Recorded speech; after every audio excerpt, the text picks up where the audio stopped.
হে জগতবাসী, আজ আমি শামীম আলী চিশতি আপনাদের সামনে একটি আলোচনা নিয়ে আসলাম।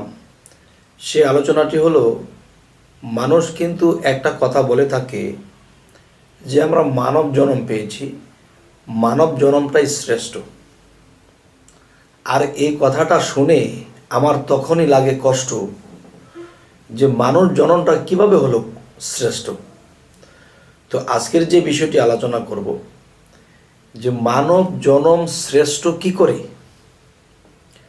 দেখা গেছে যে পৃথিবীতে এসে বিভিন্ন খারাপে লিপ্ত হয়ে গেছি, আমি বিভিন্ন লোভে পড়ে মানুষের মাথায় বাড়ি দিয়েছি, সন্ত্রাস হয়ে গেছি, আমি মানুষের কল্যাণ করি না, কুকল্যাণ করি, তখন আমি শ্রেষ্ঠ হলাম কি করে?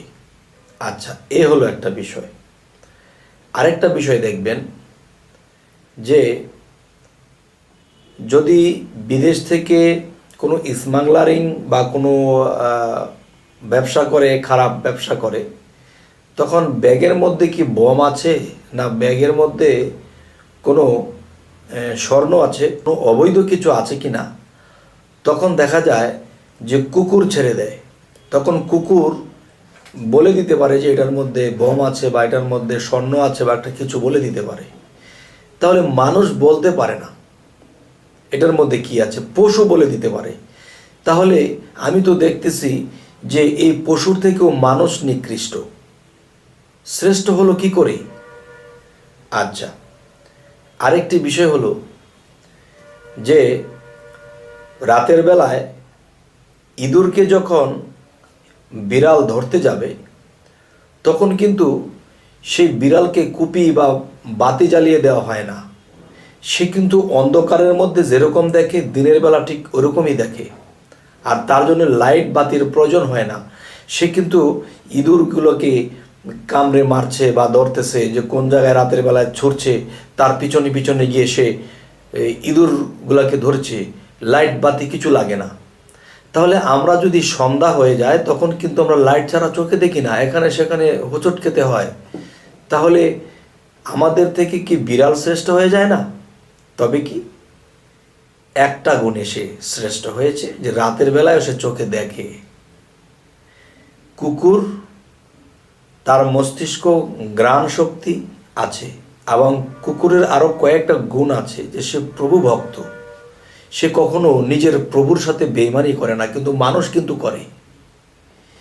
যাই হোক, তো এখন আমরা যে বুকে হাত দিয়ে, বুকে থাপা দিয়ে বলি যে আমরা মানুষ হয়ে জন্মাইছি, আমরা অনেক শ্রেষ্ঠ, না বাবা না।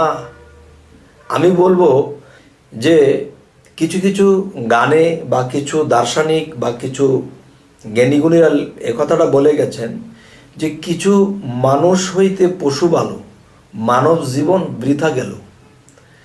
তো আমি বলবো যে সেই কুকুরের যে গুণটা, এটা তো আমার মধ্যে নেই। আমি কুকুর দিয়ে হেল্প করতে হয়, যা কুকুর দিয়ে আমার সেই জিনিস চেক করতে হয় স্বর্ণ আছে না বোমা আছে না কি আছে, তাহলে সেই শক্তি আমার নেই, সেটা কুকুরের আছে।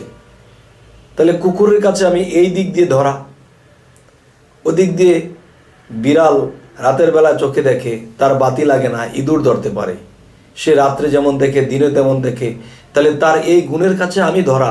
তাহলে ধরাই যদি থাকি তাহলে আমি শ্রেষ্ঠ কিসে? তবে হ্যাঁ,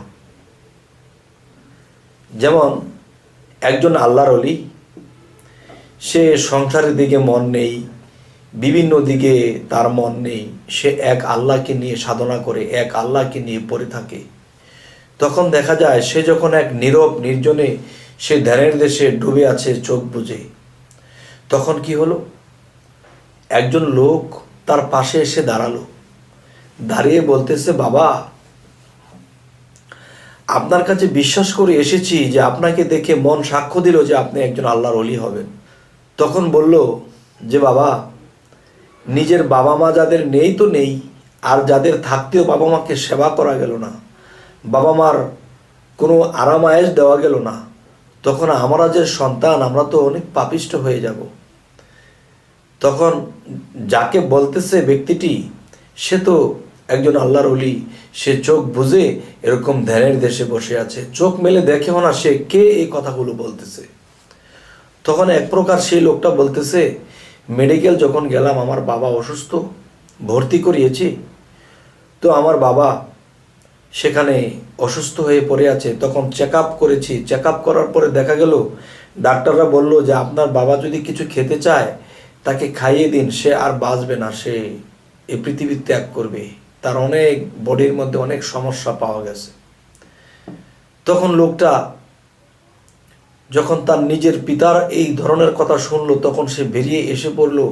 আসার পথে যখন এই সাধু বা এই আল্লাহর অলিকে পেল, তখন তাকে পায়ে ধরে বলছে, আপনার সাথে অবশ্যই আল্লাহর সাথে সম্পর্ক আছে, আপনি অবশ্যই আল্লাহর অলি, আমাকে যদি একটু দয়া করতেন, আল্লাহর কাছে বলে যে আমার পিতা যেন সুস্থ হয়ে যায়, হায়াত পায়, তার সেবা যেন করতে পারি, তার সেবা যদি না করতে পারি আল্লাহর কাছে গুনাহগার হতে হবে। তখন এই আল্লাহর অলি চোখ বোঝা অবস্থায় বলতেছে, বাবারে, কে বলেছে তোমার বাবা বাঁচবে না? তুমি একটু সামনে অগ্রসর হও, দেখো তোমার পিতা সুস্থ শরীর নিয়ে হেঁটে হেঁটে আসছে। তখন সে মাথা ঘুরিয়ে তাকিয়ে দেখে তার বাবা তো সুস্থ শরীর নিয়ে হেঁটে হেঁটে আসছে। তাহলে এই সাধু বাবা কি করে জানে? এই আল্লাহর অলি কি করে জানে? তাহলে তিনি এই পৃথিবীতে এসে আল্লাহর সাধনা করে তিনি শ্রেষ্ঠত্ব লাভ করেছেন, তখন তিনি শ্রেষ্ঠ হয়েছেন। হ্যাঁ, আর আমরা বলি আমরা মানুষ, আমরা মানব কোলে জন্ম নিয়েছি, আমরা শ্রেষ্ঠ না। বাবা, যখনই তোমরা বলবা শ্রেষ্ঠ, তখনই মনে লাগে কষ্ট। এই কপালের অদষ্ট যে কর্ম করে আল্লাহকে রাজি খুশি করে আল্লাহর প্রেমে ফানাফিল্লার দেশে গিয়ে শ্রেষ্ঠত্ব হতে হবে, তখন আল্লাহ সেই শক্তি আমাকে দেবে। কুকুর দিনেও দেখে রাত্রেও দেখে, এবং বিড়াল রাত্রেও যেমন দেখে দিনেও তেমন দেখে, তার যেরকম কুপিবাতি লাগে না, তেমনি একজন আল্লাহর অলি যখন রাতের মধ্যে হেঁটে যাবে, তখন তার কাছে দিন আর রাত একই রকম হবে। তখনই মনে করতে হবে, হ্যাঁ, এবং সেই অদেখা জিনিস, তার পিতা যে অসুস্থ, সে বলতে তোমার পিতা আসতেছে, তার পিতাকে সে চিনল কই, জানলো কই, কিন্তু বলে দিচ্ছে সে তার পিতা ঠিকই হাঁটতে হাঁটতে আসছে, যেই পিতা মৃত্যুবরণ করার কথা ছিল। তাহলে হে জগৎবাসী, শ্রেষ্ঠ মানুষ তো তিনি যে এখান থেকে বসে বলে দিল এবং তাই হলো। আমরা বলি আমরা শ্রেষ্ঠ না। বাবা, আমরা শ্রেষ্ঠ এখনো হইনি, শ্রেষ্ঠ হতে হবে।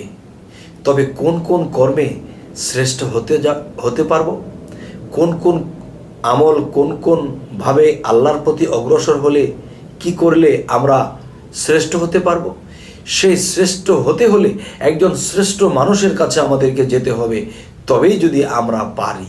আর না হয় আমরা এখানে বসি, হোটেলে বসি, রাস্তায় হাঁটি, আমরা বলে যাই আমরা মানব কোলে জন্ম নিয়েছি, আমরা শ্রেষ্ঠ না। বাবা, এই কথা বললে কিন্তু হবে না। আল্লাহর পথে গিয়ে আমরা একা একা ইবাদত করলে, একা একা সাধনা করলেও হবে না। আল্লাহ কি বলেছে?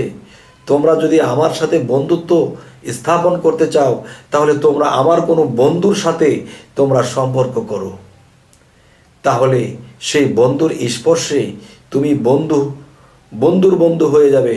তখন আমার যে বন্ধু, আমার বন্ধুর যে বন্ধু, সে তো আমারও বন্ধু হবে। তবে হে জগতবাসী, এই কথাগুলো আমি যতদিন বেঁচে আছি ভবে, আমি এই কথাগুলো বলেই তো যাব। তবে আপনারা কিন্তু আমার এই কথাগুলো একটু খেয়াল করে শুনে একটু বিশ্লেষণ করবেন। ইনশাআল্লাহ আমরা এই জগৎ থেকে একদিন শ্রেষ্ঠ মানুষ হয়ে যেতে পারবো। তবে হে জগতবাসী, আমাদের এই চ্যানেলের আলোচনা যদি আপনাদের ভালো লাগে তো অবশ্যই সাবস্ক্রাইব করুন, পরবর্তীতে আমাদের ভিডিওগুলো আপনারা পেয়ে যাবেন। তো আজ এই বলেই রাখবো, সকলেই ভালো থাকবেন। আল্লাহ হাফিজ।